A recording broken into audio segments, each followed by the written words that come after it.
Зей музыка мәктәбе 9 яшьлек Лиза Ананьева өендә концерт оештырды. Кыз өеннән торып укый, музыка дәресен исә ярата, шәп-шән музыка инструментын тыңлау һәм аны тотып карау күптәнге хыялы була.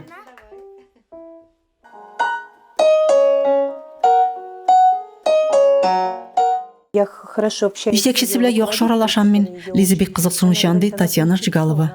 Концерт исә музыка ялгаучы җип проекты буенча тормышка ашты. Физик мөмкинлекләре чикле балалар янына чыгып тамаша оештыруга грант хисабына алган фортепиано ярдәмгә килде. Алар мәрхәмәтлек дәресләре дип атала. Әлеге уңайдан Лиза оештырган концерт исемлектә 9-нчы.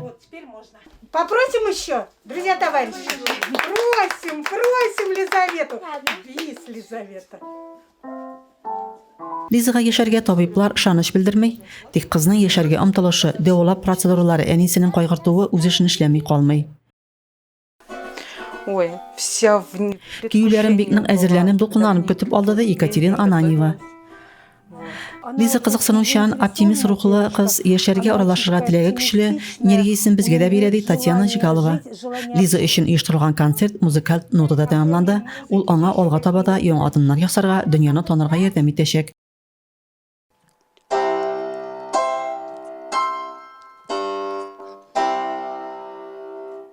Резима Кашапова, Юлия Казамарова, Зей хәбәрләре.